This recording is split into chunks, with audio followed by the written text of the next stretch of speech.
भगवान पंढरीश पांडुरंग परमात्म्याच्या कृपाछत्राच्या खाली असणाऱ्या या परिसराला कैवल्य साम्राज्य चक्रवर्ती माऊली ज्ञानोबराय वारकरी संप्रदायाचे कडस श्रीमंत संत जगद्गुरु तुकोबारायांनी कुशीमध्ये घेतलेला असल्यामुळे भगवान दत्तात्रयांच्या या अधिष्ठानामध्ये श्री सीताराम मावांच्या या परम पावन धामामध्ये गेल्या 8 दिवसापासून संपन्न होत असणारा हा उत्सव, त्यामध्ये भगवान श्री देवादेव महादेवांची परम पावनी असणारी शिवमहापुराणाची कथा श्री सीताराम महाराज सेवाभावी मंडळ ट्रस्ट द्वारा आयोजित या ठिकाणी उत्सव संपन्न होत होता आणि त्या उत्सवाची सांगता म्हणून आजची ही काल्याची सेवा विठ्ठल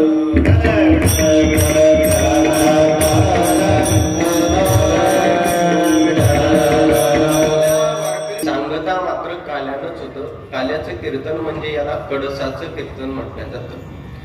जसं मंदिर बांधल्यानंतर मंदिराची पूर्तता ही वरचा कळस संपला की त्याच्यावरती कन्स्ट्रक्शन इज नॉट अलाउड, त्याच्यावरती कन्स्ट्रक्शन आपण मान्यता ग्रही धरत नाही. त्याप्रमाणे काला म्हटलं की या सप्ताहाची, या उत्सवाची, त्रिदिनी महोत्सवाची, उत्सव किती दिवसाचा सुद्धा त्याची सांगता मानली जाते. आणि काला म्हणजे एकंदरीत काय, काला म्हणजे प्रसादाचं कीर्तन.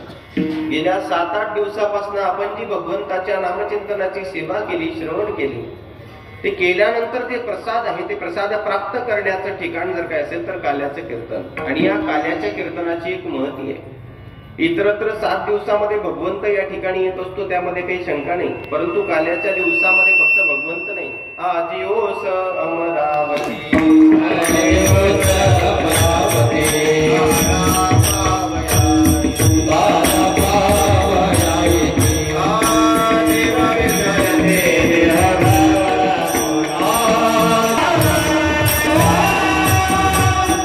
लोकांची नगरी अमरावती नाही का, त्या अमरावतीला सुद्धा आज तिथे कोणी थांबत नाही. आजिओस अमरावती, इथं काल्या करता येतात.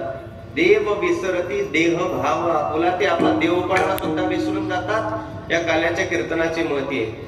एवढीच महती नाही, इथं वाटण्याकरता ज्याच्या हातून आपण काला घेतो ना, दिसताना सामान्य व्यक्ती दिसतो, पण बाणुदास गीती गात,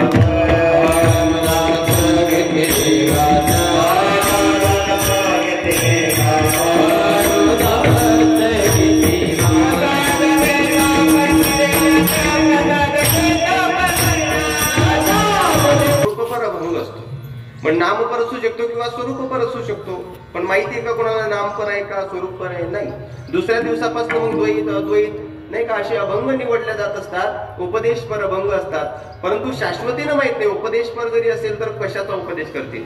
पण या सप्ताहामधली एक महत्वाची बाब अशी आहे की 8 दिवसामध्ये 7 दिवसामध्ये कीर्तन कोणतेही विचार होऊ द्या, पण काल्याचं कीर्तन एक असं कीर्तन आहे की जिथं सामान्यातल्या सामान्य माणसाला जरी विचारलं तरी त्याला माहित आहे आजच्या कीर्तनात फक्त आणि फक्त कृष्णाचं चरित्रच सांगतील किंवा आपल्याला ते ऐकावं लागेल.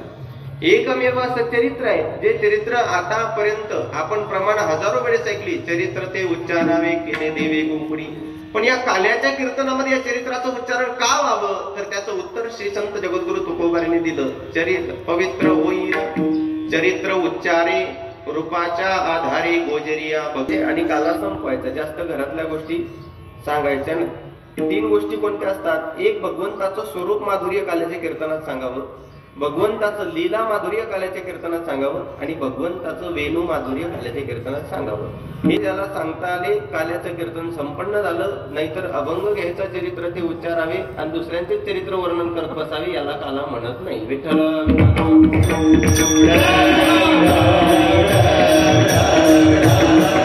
या अभंगाचा समजत नाही त्या लेकराला सुद्धा जबरदस्तीनं मंदिरात नेऊन त्याचे मायबाप त्याची मान जबरदस्तीनं देवाच्या चरणावर वाकवतात आणि त्याला म्हणायला तर मान देव बाप्पा वा. आता त्याला सुख समजतं का? नाही. तरी सुद्धा अपेक्षा त्याचीच आहे. एरवी मला सांगायचं काय, सगळ्या जगातील साधक वेगवेगळ्या साधनाच्या माध्यमातून देवाला आपल्याकडे बोलवण्याचा प्रयत्न करतात. पण या अभंगाची अलौकिकता अशी, या अभंगामध्ये ज्याला आपण बोलवण्याचा प्रयत्न करतो तो मात्र त्याच्या सवंगड्यांना बोलवताना दिसतो अभंगाच्या पहिल्या.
अख्ख्या देवाला अखिल विश्व, कोणी दत्तात्रयांच्या माध्यमातून, कोणी भोलेनाथाच्या माध्यमातून, कोणी पांडुरंगाच्या माध्यमातून, कोणी भगवतीच्या माध्यमातून अनुषंगानं आपल्या घरी बोलवण्याचे सगळीच जनता प्रयत्न करते. पण असं काय त्या गोपाळांचं पुण्य असेल की त्या गोपाळांना जगाचा मालक बोलवताना दिसतो? तर त्याचं उत्तर आहे का, जगामध्ये 3 गोष्टी अशा ज्या 3 गोष्टी कितीही प्रयत्न करून माणसाला त्या फेडूनच जगाचा निरोप घ्यावा लागतो, किंवा ती गोष्ट शिल्लक राहिली तर ते भोगण्याकरता यावंच लागतं. कोणत्या 3 गोष्टी? ऋण वैर हत्या हे तो नचुके भोगत्या. एखाद्याचं ऋण आपल्या डोक्यावर असेल ना, ते फेडल्याशिवाय माणसाला जाता येत नाही, आणि जर गेला तर ते फेडण्याकरता परत यावं लागतं. वैर असतं वैर. एखाद्याशी वैर केलं, ते वैर सुद्धा फेडल्याशिवाय जाता येत नाही किंवा फेडण्याकरता परत यावं लागतं. हत्या एखाद्याची जर झाली, ती फेडल्याशिवाय जाता येत नाही किंवा परत ती भोगण्याकरता यावंच लागतं. तुम्ही म्हणाल महाराज हे ठीक आहे, पण इथं बोलवणारा जगाचा मालक आहे, त्याचं काय कोणावर ऋण होतं? त्याच्यावर काय कोणाचं ऋण होतं का? त्याने कोणाशी वैर केलं का? त्यानं कोणाची हत्या केली? एक सांगू तुम्हाला, त्याच्यावर ऋणही होतं, त्याचं वैरही होतं, आणि त्याने हत्याही केलेली होती. ऋण कोणाचं होतं? ज्या गोपाळांना परमात्मा हाक देताय ना, त्रेतायुगामध्ये ही सगळीची सगळी गोपाळ वानरांच्या स्वरूपानं होती. हाच देव प्रभू रामांच्या स्वरूपानं होता, आणि याच वानरांच्या माध्यमातून आपलं टार्गेट पूर्ण केलं, म्हणजे लंकेवर विजय प्राप्त करून सीता माता यांना प्राप्त झाल्या. पाला पाचोळा खाऊन त्यांनी आपला उदरनिर्वाह भागवला, तेवढं सुद्धा ऋण देवाचं डोक्यावर ठेवलं नाही. एवढंच नाही, शेवटी भगवंतानं अगदी ऋणातून उतराई होण्याकरता प्रयत्नही केला. जानकी मातेनं नवरत्नाची माळ आपल्या गळ्यातून काढली आणि हनुमंताला दिली, पण त्यावेळेस सुद्धा कपिकुळाचं त्या ठिकाणी लक्षण दिसलं. हार तुला नवरत्नाचा जानकीने घातला, पाहिलेत फोडून मोती राम कुठे दाटला. उघडून आपली छाती दाविले प्रभू भगवान, एकमुखाने बोला बोला जय जय हनुमान. ही प्रचिती त्या ठिकाणी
काय वाटतं तुम्हाला?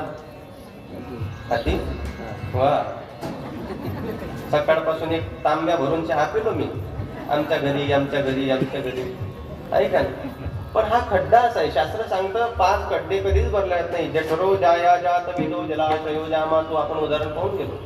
या पोटानं लहानपणापासून आतापर्यंतचा विचार केला तर एका दिवसाच्या 1.5-2 चपातीचा विचार नका करू.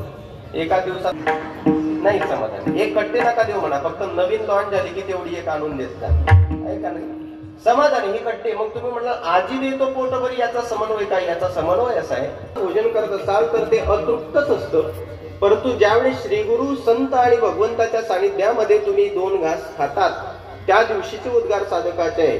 कृतकृत्य झालो इच्छा दे पावलो, इच्छा गेली ते पावलो, इच्छा गेली ते पावलो, इच्छा गेली ते पावलो, इच्छा गेली ते पावलो. कृतकृत्य म्हणजे काय? नारद भक्ती सूत्रामध्ये असं वर्णन आलेलं आहे, यत् प्राप्यण किंचित वांछित न सोचते न रमती न द्वेष्टी न उत्साही भवती, यन लब्धो उपमान सिद्धः भवती तृप्तः भवती अमृतः भवती. याचाच अर्थ कृतकृत्य झालो, आता इच्छाच राहिली नाही, इच्छा नावाचा विषय संपूर्ण गेला. म्हणून तुकोबाराय बोलतात ना, आता निश्चिंतीने पावलो विसावा. कुंटलिया दावा हा शब्द महत्वाचा आहे. कुंटलिया म्हणजे आता अपेक्षाच नाही, आता सगळं संपलं, आता इथं स्थिर राहायचं आहे, भगवंताचं भजन करायचं आहे. झाला स्वयंमेव पांडुरंग. कडूपण गेले, एकदाच फक्त कडवटपणा आयुष्यभरामध्ये आला किती सांगू तरी नाही कधी. तेव्हा वाईट वाटलं एकदाच, तर परत कधीच भंडारा डोंगर सोडला नाही. तुकाराम महाराज विचार करायचे, ज्या वाणीला फक्त भगवंताचं मधुर चिंतन करायचं त्या वाणीला असा शब्द आलाच कसा. त्या दिवस पासून देहूगाव सोडून भंडारा डोंगर गाठला होता आणि लोकांतात न राहता एकांतात तुकोबारांनी ती साधना केलेली होती. विठ्ठल विठ्ठल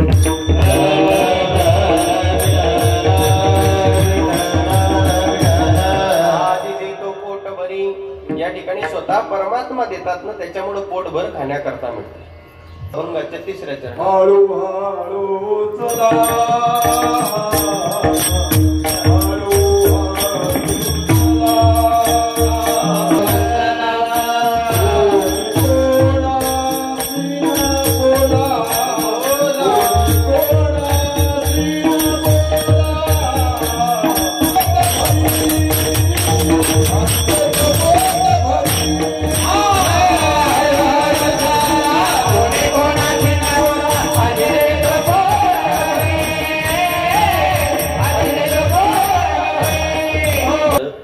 हळूहळू चालूनच जर पोटभर भेटत असेल तर हरकत नाही म्हटले देवा.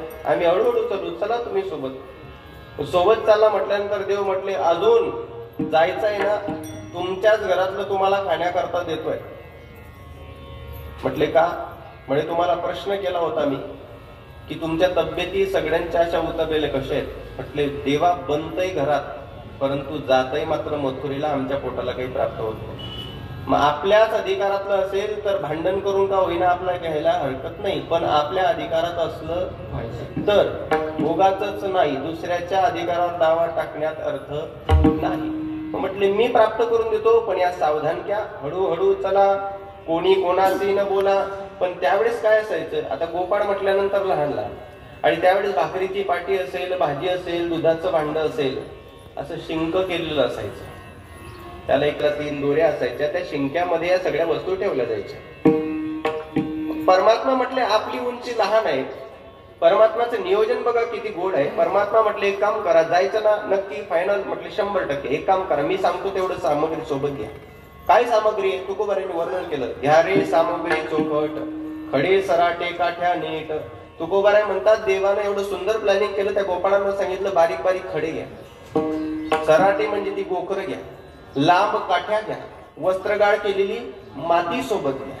आता तो बोबड्या मधात बोला, चाले देवा आपल्याला जायचंय म्हणे लोणी खायला, बोबड्या म्हणजे तो, आणि तू म्हणतोय हे लांब दाती द्या, दोतलं, हे कशा करता घ्यायचे? म्हटले याला प्लॅनिंग म्हणतात. समजा जर चोरी करता करता करता करता चुकून आपल्याच्यानं काही आवाज झाला, भांड फुटलं, गवडणीला जाग आली, ती आपल्याला मारायला पकडायला धावून आली. म्हटले मग हे जे गोकर आहे ना, गोकर हे रस्त्यात टाकायचे म्हणे, पायामध्ये काटा मुटला, ती काटा काढेल तोपर्यंत आपण धावून जायचं. तो हुशारच होता बोबल्या, तो म्हणे समजा चप्पल घालून आली तर म्हणे ते काय 2024 आहे का किचन रूम पर्यंत चप्पल वापरायला? समजा आलीच तर देवाचा सेकंड प्लॅन रेडीच होता. म्हटले जी वस्त्रगाळ केलेली माती आहे ना, त्या तिच्या तोंडावर टाकायची, डोळ्यात गेली, डोळे चोडीन तोपर्यंत आपण निघून जायचं. तो त्याच्यापेक्षा ऍडव्हान्स देवाचाच मित्र, तो म्हणजे चष्मा लावून आली तर देव म्हटले इथूनच घरी निघ माघारी, आता येऊ सुद्धा नको परत. नाही म्हटले देवा मी तुझ्या सोबत येणार. बरं देवा, अरे हे बारीक खडे आणि काठी कशा करता? अरे शिंके लाविले दुरी, शिंक हे वरती असतं, आपण उगाच तासभर मेहनत करायची, नंतर लक्षात आलं याच्यामध्ये काहीच नाही, तर मेहनत वाया जायची ना. हा जो बारीक दगड आहे ना, हा मारून फेकायचा. जर समजा टन आवाज आला तर समजून घ्यायचं की मडकं खाली आहे, उगाच मेहनत करायची नाही. आणि तो दगड मारल्यानंतर जर ढक्कन आवाज आला, ढक्कन आणि टन, वा, मडके फोडण्यातलं तरी यांना सांगा, ऐका ना, समजून घ्यायचं की या मडक्यावर मेहनत करायला हरकत नाही. मग हात पुरणार नाही ना, ही लांब काठी घ्यायची, काठीनं ते मडकं फोडायचं, येणाऱ्या दहीदूध तूप लोण्याचा आनंद घ्यायचा. हे देवाचं प्लॅनिंग आहे. सगळ्यांनी अगदी तेच काम केलं. गवडणीच्या घरामध्ये जायचे, पण काय आहे ना, त्या गोपाळांचा एक स्वभाव होता. समजा आपण बफे पार्टीमध्ये जेवायला गेलो, तुझे जर म्हणतोय मला सुद्धा 3 पण ज्या वेळेस हे गोपाळ सुद्धा परिधान करत असताना संदर्भ बघा किती लक्षात आहे. या तिघापैकी चौथा काय म्हणतो माहिती का, हे काय वेडे पोरं रे म्हणे तुम्ही, चपात्या काय आपल्या घरी बनत नाही, रोजच खातो, थोडस पुढं जा म्हणे, काळा गुलाबजाम ठेवलेला आहे म्हणे, हा डोळ्याला पाहायला भेटत नाही, तो खा म्हणे, चपात्या रोजच खायच्या आहे घरी. त्याप्रमाणे गोपाळ जायचे भगवंताच्या सोबत लोणी खायला, पण ते गोपाळ गेल्या ज्यावेळेस ताकाचे त्या ठिकाणी ते रांजण दिसायचे ना, त्यावेळेस परमात्म्याला दाखवायचे, प्रभू इथं ताक आहे. प्रभू म्हणायचे काय वेड आहे रे तुम्ही, घरी ताकाचे सरोवर, घरी ताक कमी आहे का, घरी ताकाचे सरोवरचे सरोवर आहे, पण इथे नवनीताचे पूर. म्हणून ते दिसत जरी असेल तरी त्याच्याकडे पाहू सुद्धा नका, उलट दिसलं तर सांडून टाका अभंगाचं शेवटचं चरण.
मांडत हा योग्य वेळेमध्ये प्रयत्न केला. वारकरी संप्रदायाचा दंडक आहे. काल्याचं कीर्तन म्हटलं म्हणजे अभंगाचा भावार्थ संपल्यानंतर भगवंताचं जीवनचरित्र. आता हा झाला अभंगाचा भावार्थ. आता भगवंताचं जीवनचरित्र, जे चरित्र ते उच्चार आहे. भगवंताचं आयुष्य तसा विचार केला तर प्रभू श्रीरामचंद्रांच्या तुलनेमध्ये कुठं त्रेतायुगाचं आयुष्य आणि कुठं द्वापार युगाचं. 125 वर्ष 125. त्याच्यामधलं 100 वर्ष स्पेशल द्वारकेचं बाजूलाच काढून टाका राज्यकारभार करत असताना. 14 वर्ष 56 दिवस परमात्मा मथुरेमध्ये होते आणि उर्वरित राहिलेले 11 वर्ष परमात्मा फक्त आणि फक्त गोकुळामध्ये होते. आणि तिथलं चरित्र वर्णन करण्याकरता शास्त्रकारांनी भगवद्गीता काय सांगते, यदा यदा हि धर्मस्य ग्लानिर्भवति भारत अभ्युत्थानमधर्मस्तदात्मानं, नाही का, असा विस्तार केलेला आहे. त्याकडे वळू. शास्त्र काय सांगतं, रामायणामध्ये वर्णन आलंय, जब जब होय धर्म की हानी बाढ़त असुर अधम अभिमानी, तब तब प्रभु धरि विविध शरीरा, हरि वाणी के सजन मेरा, हरि वाणी के सजन मेरा. जब जब होय धर्म की हानी, ते परमात्मा येतो.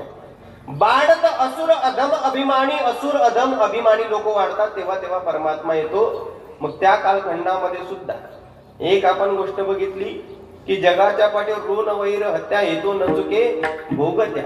आता मी तुम्हाला सांगतो, देवानं वैर केलं होतं. आपण ऋण याचं उदाहरण बघितलं. ऋण कोणतं होतं की मोबदल्यात काही खायला दिलं नाही म्हणून याला तरी यारे लागे. वैर कोणतं होतं, नारदांना लग्न करायची इच्छा झाली तर या देवाने आपण कथेमध्ये ऐकलं मरकट म्हणजे माकडाचं रूप दिलं आणि नारदांनी श्राप दिला होता, माझी पत्नी घेऊन गेला ना तुला श्राप देतो, तुझी सुद्धा बायको कोणीतरी घेऊन जाईल. बरोबर आहे.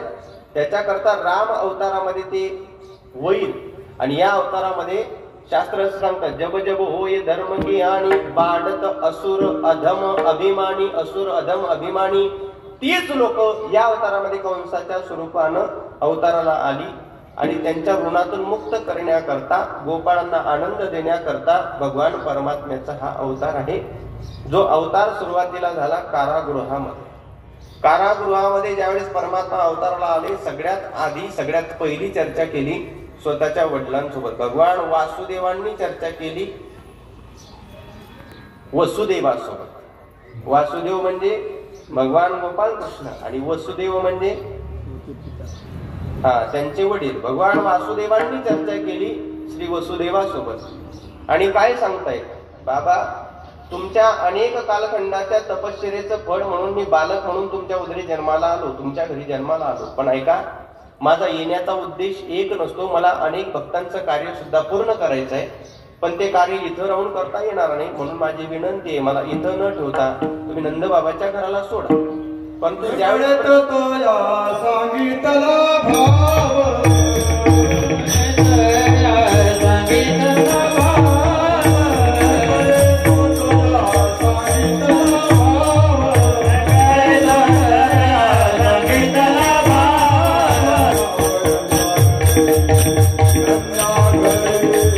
कशा करता, सामान्य जीवाला देवाची भाषा कळणार नाही. न कळे तो तया सांगितला, अंतरंगातला भाव त्या ठिकाणी प्रस्थापित केला आणि सांगितलं की हे कार्य पूर्ण करण्याकरता मला या ठिकाणी राहून चालणार नाही. मग काय करा, नंदाच्या घराला मजनी गोकुळाला. काही लोक भगवंताच्या जीवनचरित्रावर प्रश्न निर्माण करत असतात की भगवंताने ज्यावेळेस भगवंताला जायचं होतं त्यावेळेस कारागृहामध्ये टोकरी आली तरी कशी. बऱ्याच वेळेस त्याला वैज्ञानिक उदाहरण देत असतो, कारण ज्यांना त्यांची भाषा कळत. पूर्वीच्या काळामध्ये प्रभुराम सुद्धा रानामध्ये वनात जायचे ना, तर झोपण्याकरता त्यांना काही मखमली गादी नसायची. मग गवत जे कुश स्वरूपात असायचं ते जमिनीवर टाकायचं, त्यावर विश्रांती करायची. आणि गवताचं ते कुश ज्यावेळेस आपण टाकत असतो ना, ज्या त्या ताट्या बनवत असतो, वरती पर्णकुटी बनवायची असते टाकतो, ते गवत सुकल्यानंतर त्याच्या काड्यापासून म्हणजे देवकी मातेला आणि वसुदेवांना आराम करण्याकरता त्या कारागृहामध्ये ती कुश टाकलेलं होतं. त्या कुशाच्या काड्यांपासून परमात्म्याच्या वडिलांनी ती टोकरी बनवली, परमात्म्याला टाकलं, डोक्यावर घेतलं. घेतल्या सगळ्यात पहिली प्रचिती जगाच्या पाठीवर वसुदेवांना आली. उचलीला कमळापती, पायीची बंधने घडती, पायातली बंधने घडती. एवढंच नाही, ते रक्षपाल उभे होते ना, भालेदार चौकदार होते ना. मनसी असे रक्षपाल तेम्या मोहिले सकळ, त्यांना मी मोहित केलं. आता तरी नंदाच्या घराला मजने गोकुळाला. परमात्म्याला गोकुळामध्ये सोडलं. विस्तार खूप मोठा आहे. यमुना नदीशी देवाचे 5 प्रकारचे नाते. किती? 5 प्रकारचे. एकच नातं सांगतो तुम्हाला, यमुना नदी ही देवाची सासू सुद्धा आहे. बाबा तो म्हणाला, हा बाबा आला 8 दिवसापासून सगळं वेगळंच सांगतोय. मी वेगळं काही सांगतच नाही. तर मला मांडायची पद्धत माझी वेगळी आहे, शोधायची पद्धत वेगळी आहे. देव आले, यमुनेतून गेले, प्रार्थना केली, दर्शन दिलं, ते म्हणणं सोपं आहे. पण कशा करता प्रार्थना केली, काहीतरी गरज असते ना. एखादा माणूस कोणाच्याही सहज भक्ताचं नातं वेगळं आहे. पण कसा, आता आपण शंख म्हणत असतो ना, शंखाचं नातं सुद्धा शास्त्रकारांनी बारीकपणे शोधून काढलं की शंख हा कोण आहे. जाऊ द्या, शंख हा भगवान महाविष्णूचा कोण आहे.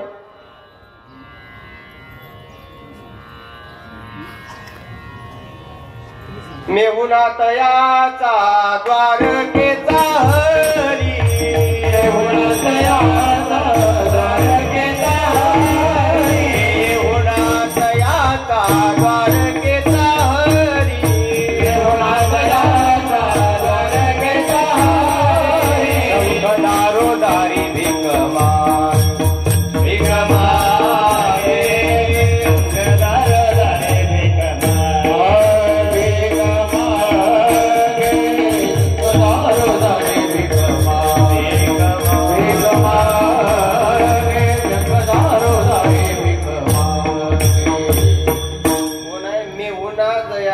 द्वारकेचा हरी. मेहुणा का म्हटलं, म्हणजे देवाचे शालक कोण. शंख कशामुळं, समुद्र मंथनातून लक्ष्मी सुद्धा आली. लक्ष्मी देवाची अर्धांगिनी. आणि त्या लक्ष्मीचा भाऊ शंख कुठून निघला? समुद्रातून. मग बायकोचा भाऊ कोण? असं ना, आलं का त्यांना? मग नदी, समुद्र हा समुद्र राज आहे. आणि समुद्र राज म्हटली की त्याची अर्धांगिनी जेवढ्या नद्या येऊन टेकतात ती त्याची अर्धांगिनी. लक्षात येत आहे ना? मग समुद्र जशी समुद्र वडील, नदी जशी माता, शंख जसं या दोघांचं लेकरू, लक्ष्मी जसं या दोघांचं लेकरू. याचा अर्थ त्या नदीचे जावई भगवान श्री महाविष्णू. लक्षात आलंय का तुम्हाला? आलं ना? मग जावई घरी आले की पाद्यपूजन करता का तुमच्याकडं? किमान अधिक महिन्यात तरी करतात ना? मग आता जगाचा मालक अवताराला आलाय आणि तो कितीतरी वर्षातून येतो एकदाच, आणि तो आता यमुनेतून चाललाय. मग आता परत येणार का? नाही येणार. म्हणून एकदा तरी आता पाद्यपूजा करून घेऊ द्या, दर्शन घेऊ द्या. हा एक आगळा वेगळा हेतू मांडला. बाकीचे हेतू आपल्याला माहिती आहे. विठ्ठल परमात्मा गोकुळामध्ये गेले. परमात्मा जिथं जातो ना तिथं गेल्यानंतर सुख, समृद्धी, ऐश्वर आणि आनंद हा विकत घेण्याची गरज पडत नाही, कारण भगवंताचा स्वभाव आहे. मी तुम्हाला कितीतरी वेळेस उदाहरण देऊन गेलो. एखाद्या स्प्रेच्या दुकानाच्या, अत्तरच्या दुकानाचा शेजारून माणूस गेला तर ते नाकापर्यंत सुगंध येण्याकरता विकत घ्यावं लागत नाही. तसा देव हा सुख स्वरूप आहे. नवे नवे जो आनंद सिंध सुख रासी, सी करते त्रैलोक सुपासी. जो सुखधाम राम असं नामा, अखिल लोकदायक विश्रामा. जो सुखाचं धाम आहे त्याला परमात्मा म्हणत असतात. जो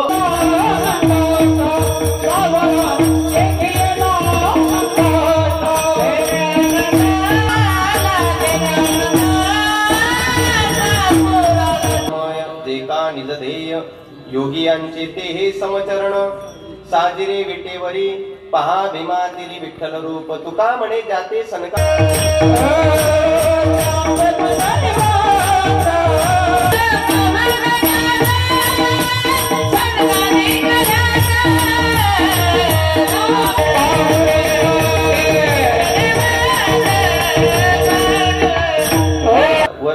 पुरावा काय? तुकोबारे बोलतात गोकुळीच्या सुखा अंधपार नाही. कारण काय? बाळकृष्ण नंदा घरी तेने आनंदल्या. नरनारी आनंदाच्या बळावर काय करतात? गुडिया तोरणे करीती कथा. त्या पाळण्यामध्ये जशा पुतना मावशी सारख्यांच्या लीला केली. जेव्हा जेव्हा उद्धार करण्याची वेळ येते तेव्हा तेव्हा यशोदामाईकडे तक्रारी यायच्या ना, तर यशोदामाईकडे तक्रारी आल्यानंतर यशोदामाई बऱ्याच वेळेस टाळाटाळ करायची. जशी पुतना मावशी आली, आईने टाळाटाळ केली, बाळ झोपलेलं. पण बाळाला माहित आहे ही वेळ चुकली तर परत पुतना मावशीचा उद्धार होणार नाही. बाळ रडायला लागलं. महाराज वर्णन करतात, रडते माझे बाळतानी समजावी. आता ते रडायला लागलं. आता तोंडावर पडणार ना, मी आता सांगितलं की माझं लेकरू झोपलेलं आहे, लेकरू तर रडते. मग समजूनच काढते तिची. कोणाची? पुतना मावशीची. बाई मी आताच झोपवलं होतं पण झोपतच नव्हता. मी कितीतरी प्रयत्न केले. ना परी समजावी ते मागेल ते खाया देते थोपटोनी निजवी ते. नवे नवे परमात्मा मोठे होत नाही. अगासूर, बकासूर, षटकासूर हे संपवले. सगळ्यात पहिली लीला जीवनचरित्रातली दाखवली ती स्वतःच्या आईला. रांगत रांगत परमात्म्याने जावं त्या डेऱ्याजवळ. आता त्या काळातले डेरे मोठे. डेऱ्याजवळ जावं, एक हात टेकवायच्या डेऱ्याला. आई मंथन करते दोन्ही हातानं, दुसरा हात आईच्या हाताला लावायचा. आईचं मंथन थांबलं की त्यानंतर आईनं प्रेमानं कृष्णाला म्हणावं, सोड रवेचा हात हरी, करू दे रे मंथना. लीला माधुर्य आणि वेणू माधुर्य त्यातला आता एक स्वरूप माधुर्य चालू. प्रत्येक व्यक्ती आकर्षित व्हायचा भगवंताचं फक्त सौंदर्य पाहण्याकरता. कारण देव कसा आहे? पूर्णेंदु सुंदर मुखादर विंद नेत्रात कृष्णात परम किमपि तत्वमहम किंवा अहम न जाने. आम्ही जाणू शकत नाही एवढं तेज आहे. देवाचे गाल कसे? म्हटले फलादरुष्टात. फळ जसं गोलाकार असते तसं देवाचे गाल गोलाकार आहे. असं बोट लावलं तर 3 जंप होतो गाल. कोणाचा? देवाच्या संगाचं वर्णन आहे. अधरम मधुरम वदनम मधुरम नयनम मधुरम हसितम मधुरम हृदयम मधुरम गमनम मधुरम मधुराधिपतीचा हास्य बघा, चरण बघा, अगदी प्रत्येकातून एक आगळी वेगळी अनुभूती ती मंगलतेची. म्हणून अधरम मधुरम देवाचं स्वरूप माधुर्य आहे. आता देव हळूहळू मोठे व्हायला लागले, रांगायला लागले देव. आणि रांगतानाच केलेलं चरित्र म्हणजे जसं स्वरूप माधुर्य तसं लीला माधुर्य.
मग ते आर्थिक रूपाने असो, देणगी रूपाने असो, वस्तू रूपाने असो की शक्ती रूपाने असो, या सर्व देणगीदारांचा उपस्थित मी भाविकांच्या वतीनं श्री सद्गुरू सिद्धाराम महाराज मंडळ करतो. सर्वांचा मनपूर्वक आभार मानतो. आपण आता महाप्रसाद घेणार आहात. मी प्रथमतः पुरुष मंडळाला विनंती करतो, नवपुष्प सप्ताह सांगता श्री शिव महापुराण कथेच्या माध्यमानं हरिभक्त वराडे दाताळकर बुलढाणा यांनी आपल्या मुखारविंद महापुराण कथा श्रीचरणी अर्पण केली. त्यांनी चांगल्या प्रकारे समाज प्रबोधन केलं. खरं तर प्रत्येकाचा मनाचा दरवाजा उघडू शकतो, फक्त आपल्याकडे माणुसकीची किल्ली असली पाहिजे. माणूसच माणसाचं औषध आहे. कोणी दुःख देऊन जातो तर कोणी आनंदी करून जातो. खरोखर महाराज आपण गेली 8 दिवस आमच्या सहवासात राहून आम्हाला आनंद देऊन गेला.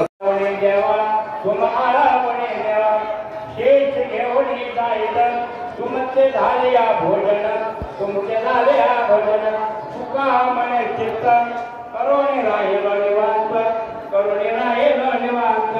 शेष घेऊन तुमचे झाले या भोजन, तुमचे झाले या भोजन, कुंडले कवतार्थ ज्ञान भगवान की जय.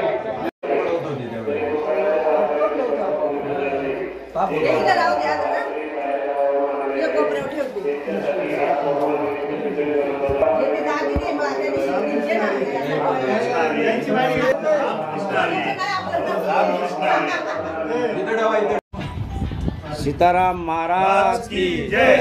छत्रपती शिवाजी महाराज की जय. सद्गुरु सीताराम महाराज की जय.